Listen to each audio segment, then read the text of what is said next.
할렐루야. 하나님께서 오늘도 우리에게 귀한 하루를 허락하셨습니다. 우리 하루의 첫 시작, 우리 찬양으로 하나님께 고백하며 나가도록 하겠습니다. 찬송가 321장, 날 대속하신 예수께 함께 찬양하겠습니다.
십자가에 달리사 날 자유하게 했으니 내 몸과 마음을 주 위에 다 쓰게 하소서.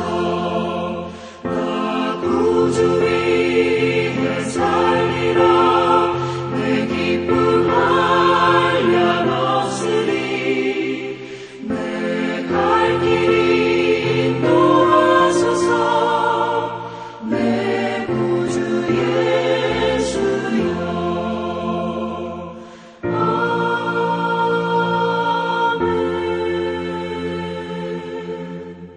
좋으신 은혜 하나님 감사합니다. 하루의 첫 시작을 찬양으로, 하나님 말씀으로, 기도로 시작할 수 있는 은혜 주심에 감사합니다.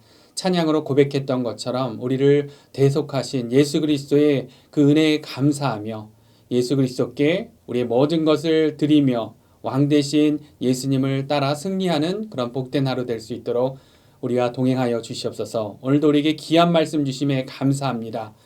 말씀을 통해 하나님의 음성을 듣고 순종하며 하나님이 예비하신 축복을 누리는 하루가 되게 하여 주시옵소서. 모든 내 감사드리며 우리 주 예수 그리스도 이름으로 기도드렸습니다. 아멘. 오늘 우리에게 주신 말씀 사사기 20장 1절부터 우리 16절 말씀입니다. 우리 함께 같이 말씀 보도록 하겠습니다. 이에 모든 이스라엘 자손이 단에서부터 브엘세바와 길르앗 땅에서 나와서 그 회중이 일제히 미스바에서 여호와 앞에 모였으니 온 백성의 어른 곧 이스라엘의 모든 지파의 어른들은 하나님 백성의 총회에 섰고 칼을 빼는 보병은 40만 명이었으며 이스라엘 자손이 미스바에 올라간 것을 베냐민 자손이 들었더라.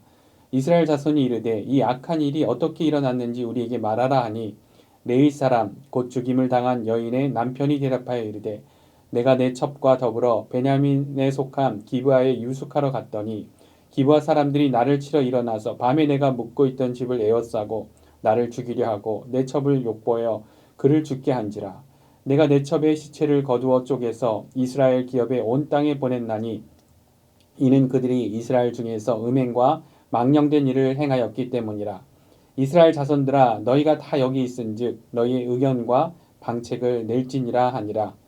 모든 백성이 일제히 일어나 이르되 우리가 한 사람도 자기 장막으로 돌아가지 말며 한 사람도 자기 집으로 들어가지 말고 우리가 이제 기브아 사람에게 이렇게 행하리니 곧 제비를 뽑아서 그들을 치되 우리가 이스라엘 모든 지파 중에서 100명에 10명, 1000명에 100명, 10,000명에 1000명을 뽑아 그 백성을 위하여 양식을 준비하고 그들에게 베냐민의 기브아에 가서 그 무리가 이스라엘 중에서 망령된 일을 행한 대로 징계하게 하리라 하니라.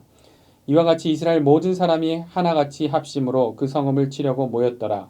이스라엘 지파들이 베냐민 온 지파의 사람들을 보내어 두루 다니며 이르기를 너희 중에서 생긴 이 악행이 어찌 됨이냐. 그런즉 이제 기브아 사람들 곧 그 불량배들을 우리에게 넘겨주어서 우리가 그들을 죽여 이스라엘 중에서 악을 제거하여 버리게 하라 하나. 베냐민 자손이 그들의 형제 이스라엘의 자손의 말을 듣지 아니하고 도리어 성읍들로부터 기브아에 모이고 나가서 이스라엘 자손과 싸우고자 하니라. 그때 그 성읍들로부터 나온 베냐민 자손의 수는 칼을 빼는 자가 모두 26,000명이요 그 외에 기브아 주민 중 택한 자가 700명인데 이 모든 백성 중에서 택한 700명은 다 왼손잡이라. 물매로 돌을 던지면 조금도 틀림이 없는 자들이더라. 아멘. 우리에게 주신 하나님의 귀한 말씀입니다. 사사기 말씀을 계속해서 묵상하고 있는데 우리가 잘 아는 이 사사기의 시대를 함축적으로 표현하는 말이 자기 소견에 옳은 대로 행하는 시대였다는 것이죠. 이러한 표현은 사사기 17장 그리고 다음 주 월요일 본문 21장에 두 번이나 직접 사사기 그렇게 기록되어 있습니다. 그런데 잘 보면 그 앞에 이렇게 되어 있습니다. 제가 찾아서 읽어드리면 사사기 17장 6절에 그때에는 이스라엘의 왕이 없었으므로 사람마다 자기 소견에 옳은 대로 행하였더라. 또 21장 25절을 봐도 그때 이스라엘의 왕이 없으므로 사람이 각기 자기의 소견에 옳은 대로 행하였더라 이렇게 되어 있습니다. 그때에는 어떻게 되어 있습니까? 그때에는 이 죄악과 어둠의 사사기 시대에는 왜 이런 시대가 되었냐 하면 이스라엘의 왕이 없었으므로 그래서 사람마다 자기 소견에 옳은 대로 행했다. 이렇게 사사기에는 그때 왕이 없었다는 말이 꼭 이 구절들 뿐만이 아니라 반복적으로 더 많이 나오죠. 그래서 우리가 착각하면 이 사사기 시대 제대로 된 왕만 있었으면 더 좋은 세상이었을 텐데 그럴 수 있는데 이 말씀이 이야기하는 말씀이 강조하는 진정한 왕이 누구십니까? 430년간 이 파라오를 왕으로 모시고 살던 노예된 이스라엘 백성의 진정한 왕이 되시고자 하셨던 분. 진정한 왕은 바로 하나님이시라는 겁니다. 그래서 나중에 사무엘에게 하나님께서 이렇게 말씀하시죠. 사무엘상 말씀 보면 사무엘상 8장 7절 8절 제가 읽어드리면 여호와께서 사무엘에게 이르시되 백성이 내게 한 말을 다 들으라. 이는 그들이 너를 버림이 아니요 나를 버려 자기들의 왕이 되지 못하게 함이니라. 내가 그들을 애굽에서 인도하여 낸 날부터 오늘까지 그들이 모든 행사로 나를 버리고 다른 신들을 섬긴 같이 내게도 그리하는도다. 그래서 사사시대 마지막 사사라고도 하는 사무엘에게 하나님께서 어떤 말씀을 하시는 겁니까? 하나님만이 우리가 붙들어야 할 진정한 왕이 되신다는 것이죠. 그런데 우리의 죄성은 다른 왕을 찾는다는 겁니다. 우리 자신이 왕이 되고자 합니다. 우리 인간이 완전한 왕이 될 수 있다고 착각합니다. 그리고 이 사무엘상의 이 스토리도 이 진정한 왕 하나님을 대신하여 사울 왕이 세워지는 것을 우리가 알고 있습니다. 이처럼 모든 사사기의 내용이 그렇고 오늘 사사기 본문도 하나님의 백성이 진정한 왕이 누구인지를 모르면 진정한 왕이 없으면 자기 소견이 왕이 되는 어둠과 죄악의 상태가 되는 것을 우리에게 보여주는 것입니다. 얼마 전 삼손의 이야기도 그렇죠. 자신의 능력과 재능을 믿고 스스로가 왕이 된 이야기. 마지막에는 장렬하게 이렇게 전사하면서 그 적들을 제압하고 하나님께 영광을 돌렸을지 몰라도 그 내용을 보면 그렇지 않은 것을 우리가 알지 않습니까? 그 이후에 등장하는 미가라는 사람의 이야기도 스스로가 인생의 왕이 된 이야기죠. 그래서 신상도 거리낌 없이 세우고 레위 사람 제사장도 하나님의 말씀을 대언하는 그런 역할이 아니라 자신의 축복을 위해 세우는 어떤 그런 이야기. 말씀이 없으면 하나님이 왕 되시지 않으면 그런 일들이 벌어지는 것입니다. 오늘 본문 모든 이스라엘 지파가 미스바에서 모인 이 사건의 시작도 보면 레위 사람의 첩으로 이 사건이 시작된 것이죠. 끔찍한 일이 벌어지긴 했지만 이 시작이 어떻게 된 것입니까? 레위 사람이 부인도 있는데 첩을 맞이했죠. 그리고 또 이 첩이 어떤 일로 아버지 집으로 돌아가게 된 것입니까? 말씀에 보면 행음하였다고 성경은 그렇게 기록합니다. 19장 2절에 보면 그 첩이 행음하고 남편을 떠나 유다 베들레헴 그의 아버지의 집에 돌아가서 이런 내용이 나오는 것이죠. 행음하였다고 합니다. 근데 이 레위 사람 어떻습니까? 첩을 맞이하는 것도, 첩이 행음을 했는데도 용서하고 다시 데려오고자 하는 것도, 데려오다가 이제 불량배들에게 또 위급한 상황이 되니까 자기가 죽게 되니까 이 첩을 불량배들에게 내어주는 것도, 모든 판단과 행동 기준이 누구입니까? 자기 자신입니다. 첩이 죽게 되니까 이 끔찍하게 토막을 내어서 모든 지파를 불러 모은 것도 어떤 것입니까? 스스로가 왕이 되어 하는 그러한 행동인 것이죠. 그래서 그 결과가 무엇입니까? 오늘 생명의 삶 제목처럼 지파별 이기주의, 공동체 파멸의 길, 그런 타이틀이 붙을 그런 결과로 가게 되는 것입니다. 그래서 이 계속되는 사사기의 메시지, 오늘 본문에 우리가 말씀을 보면서 첫 번째로 결단할 하나님의 그 메시지는 무엇이겠습니까? 그것은 스스로가 왕이 되지 말고, 인간을 완전한 왕이라고 착각하지 말고 하나님을 왕으로 모시고 살라는 것입니다. 기약이 이르러 복음의 시대 우리에게 주신 더 분명한 축복은 무엇입니까? 바로 예수님이 우리의 완전한 왕 되신다는 것이죠. 디모데전서 6장 15절 말씀에 기약이 이르면 하나님이 그의 나타나심을 보이시리니 하나님은 복되시고 유일하신 주권자이시며 만왕의 왕이시며 만주의 주시오. 디모데 전서가 증거하고 또 요한계시록이 반복적으로 이야기하는 어린 양 예수님이 누구신가?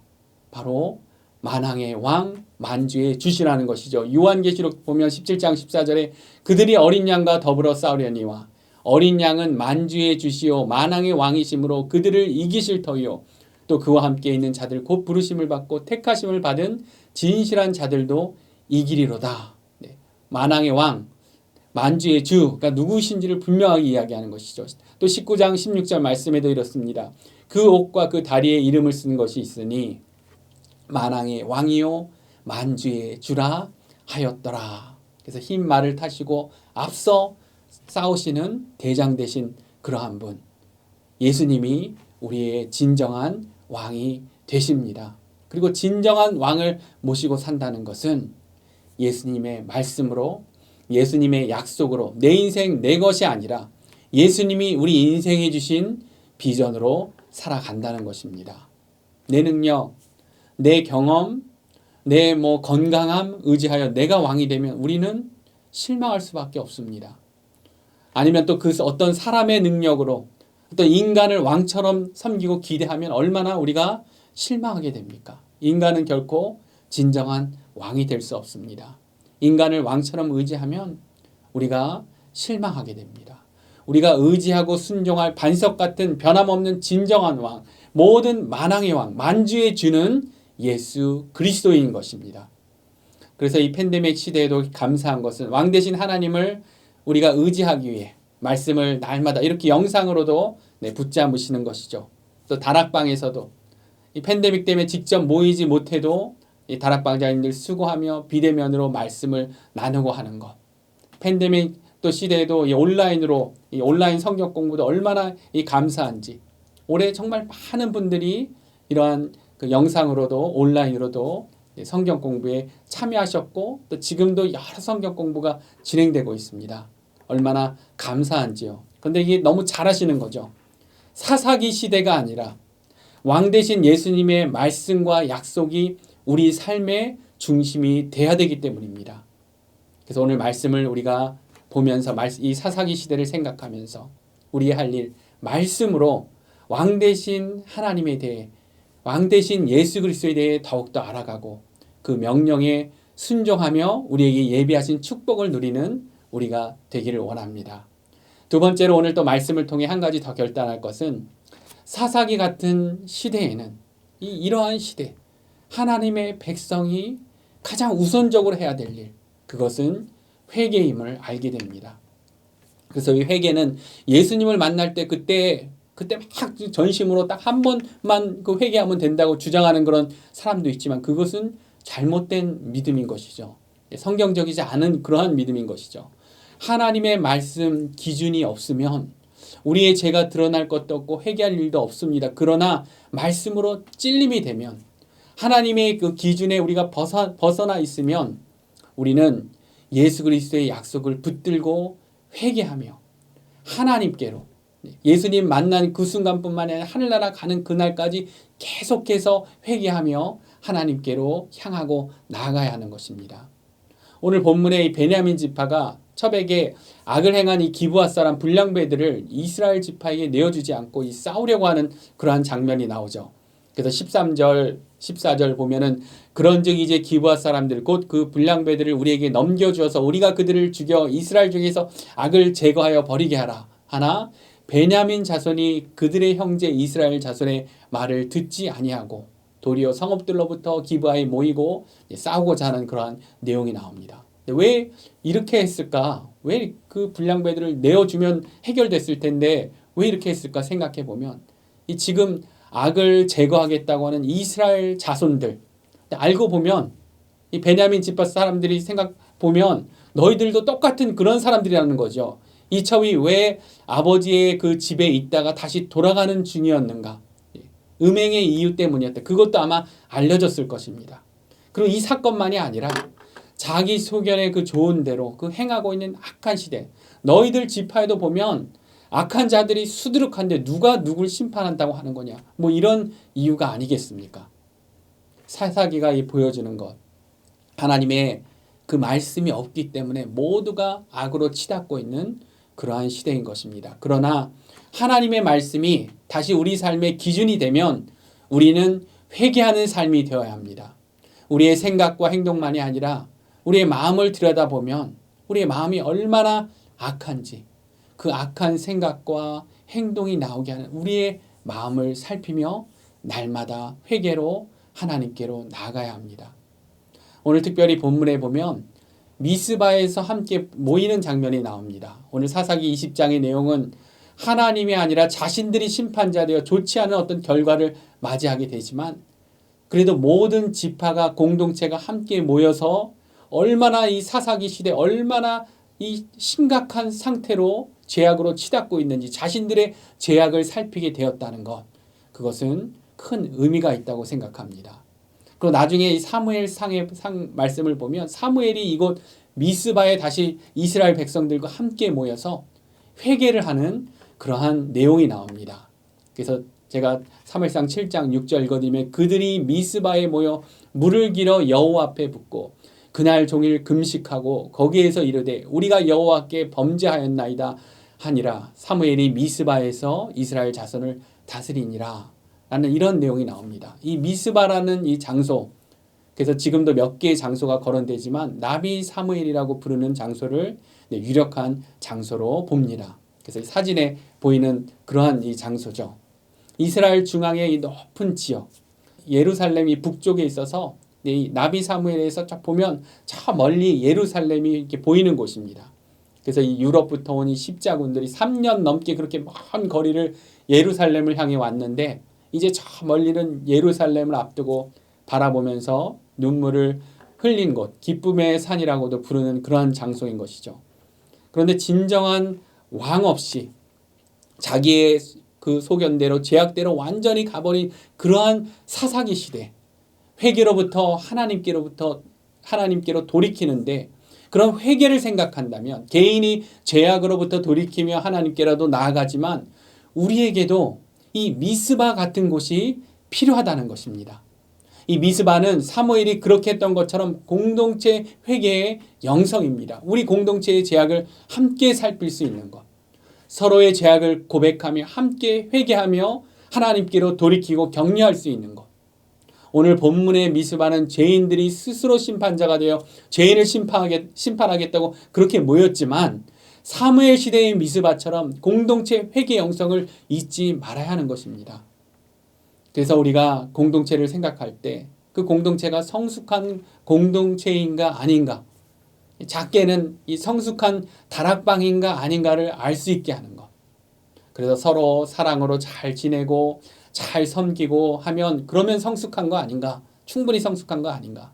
그런데 그것이 아니라 진정으로 더욱 성숙한 공동체는 그것을 넘어서 죄가 고백되어질 수 있는지 함께 회개할 수 있는지 하는 것입니다. 그것이 하나님께서 우리에게 공동체를 세우신 이유이기도 합니다. 교회 공동체, 다락방에서만이 아니라 작게는 우리 배우자와의 그 관계가, 가족에서의 그 관계가 그런 공동체가 되어야 하는 것입니다. 죄의 고백과 용서와 회복이 있는 것. 하나님이 계획하신 공동체. 그래서 오늘 이러한 진리를 기억하면서 오늘 말씀을 생각하면서 내가 주인이 아니라 하나님이 주인된 신앙, 하나님의 말씀을 의지하여 성령님이 인도하시는 회개로 돌이키면서 하나님이 기뻐하시는 그런 삶을 누리는 그런 축복된 하루가 되기를 원합니다. 그렇게 승리하시는 저와 여러분들 되시기를 우리 주 예수님의 이름으로 축원합니다. 함께 같이 기도하도록 하겠습니다. 좋으신 하나님, 은혜 감사합니다.